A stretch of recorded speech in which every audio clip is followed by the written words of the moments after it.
اسمي أحمد عبد الكريم سلطان.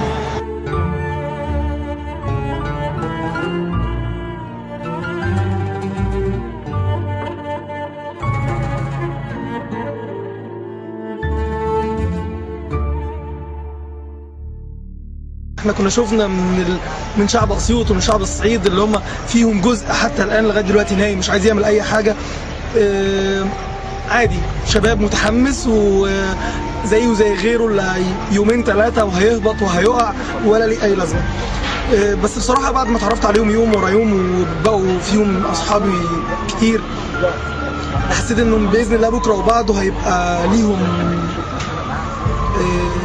دور، هيبقى ليهم بصمه، ممكن يقدروا يغيروا كتير قوي في الصعيد اللي هو فيه امكانيات وفيه مواهب وفيه ناس كتيره قوي حابه تعمل وحابه تدي بس مش لاقيه الطريق لده. هو كان بالصدفه لان كان منتظر زميله، فوجئ زميله عقبال ما راح اللي موعده ومتصل عليه بالتليفون ما لقاش، فاتصل قلنا ان هو اصلا اتقبض عليه. التهم اللي اتوجهت له برضه هي نفس تهم البلطجه اللي اتوجهت له. وبعدين احمد مش بلطجي، صوره طلعت في التلفزيون المصري، طلعت في التلفزيون وجايبين شكله غريب. احمد انسان مثقف وشاب جامعي بيكتب شعر، وبعدين من الناس اللي هي ملهاش اصلا في العنف، يعني مش هقول لك شاب جامعي، ما في شباب جامعيه ليها في العنف والضرب. حتى لما كانت بتطلع مظاهرات عندنا في اسيوط كان اول واحد يقف يحجز لو اتنين شدوا مع بعض، عشان ده بيشوه شكل المظاهره، عشان احنا سلميين، احنا ناس محترمين، المفروض ان نظهر بمظهر حضاري. ده كان كلامه دايما. وهم ممكن يدخلوا على الفيس ويشوفوا الناس بتتكلم عليه ازاي، يتاخد كده وبدون اسباب. طب ليه؟ احنا عايزين نفهم برضه. هو ما شاركش اصلا وما وصلش اصلا لمبنى الثقافه. شخصيه يعني معروف عنها جدا ان هو شخصيه بشوشه، الناس كلها بتحبه، من الاشخاص السلميين جدا في المظاهرات في اسيوط. هو اللي دايما بيحجز معانا لما نعدي قدام مديريه الامن، هو اللي دايما يقول للناس بلاش نتعصب، بلاش عشان حقنا ما يضيعش. فهو زي ما والدته قالت هو كان جاي يعمل انترفيو في قناه، وبعد كده في الاحداث اتصل بيه واحد صاحبه وقال له انا مستنيك قدام السفاره، فراح عشان يشوف قدام السفاره وهو بيصور بيكتب مدونات بيعمل حاجات زي كده. فهو طبعا يعني راح هناك واتقبض عليه في الوقت ده. طبعا استحاله يكون هو بلطجي ولا الكلام ولا شكله غريب جدا، مطلعينه بصوره يعني ناس تخش على الصفحه بتاعته اسمها الحريه لاحمد عبد الكريم هيشوفوا الشخصيه سيرته الذاتيه. احنا مستغربين جدا ان شباب الثوره هم اللي بيتقبض عليهم. يعني هو كمان معروف عنه هو والده عضو في جماعه الاخوان المسلمين، وراجل معروف عنه حسن السير والسلوك جدا، اخلاقياته عاليه جدا. فمش معقول ان اشخاص زي دي هم اللي يدخلوا بعد كده السجن ولا يتقال عليهم بلطجيه، وفي الاخر نلاقي ان البلطجيه هم اللي في الشارع، ما حدش بيمسكهم، ما حدش بيجيبهم ينزلوا في اي حاجه محتاجينهم بعد كده يستخدموهم. ده الغريب واللي احنا بنستغربه جدا. يعني وصلنا النهارده الصبح عبات ما تصرفنا في اي مواصلات وجينا، فاحنا كلنا جايين من اسيوط.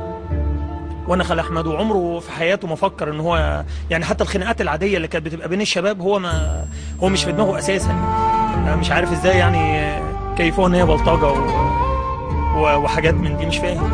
واحنا اخر حاجه عرفناها ان هو هياخد 15 يوم على ذمه التحقيقات، بس احنا بنطالب ان هو يتحول لمحاكمه مدنيه. كلام لانه هو ده انسان شاعر، يعني حتى لو هو من الناس الاحرار اللي اتكلموا في الثوره، ده والده دكتور في الجامعه، مش من الناس البلطجيه. يسيبوا البلطجيه ويدوروا على واحد مثقف على درايه باحوال البلد، باحوالنا مع اسرائيل، مع احوالنا مع الحدود. اروح اكسر سفاره؟ مش ممكن.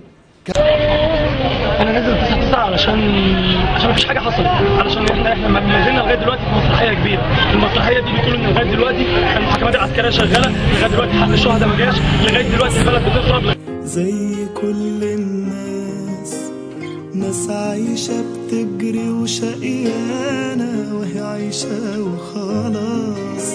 كان واحد من الناس زي كل الناس مسطورة مدام بابنا علينا مقفول بالترباس.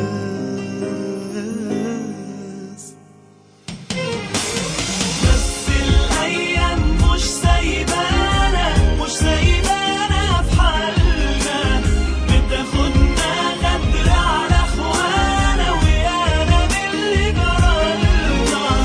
بس الأيام مش سايبانا في حالنا، بتاخدنا غدر على اخوانا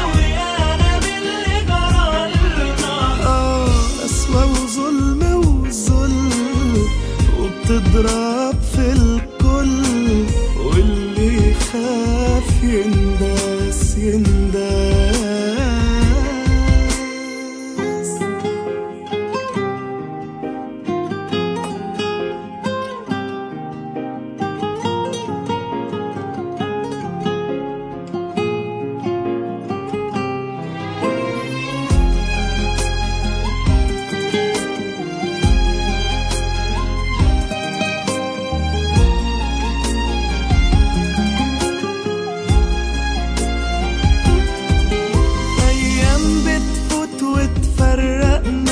من أغلى الناس تسرقنا، وبنار الفرقة تحرقنا. كنا حنعمل ايه؟ اتبدلنا واتغيرنا، يا حنخسر واكتر ما خسرنا. كان لازم نقوى لا تكسرنا، ايه حنخاف عليه؟ الأيام مش سايبانا، مش سايبانا في حالنا. بتاخدنا غدر على اخوانا، ويانا باللي جرالنا.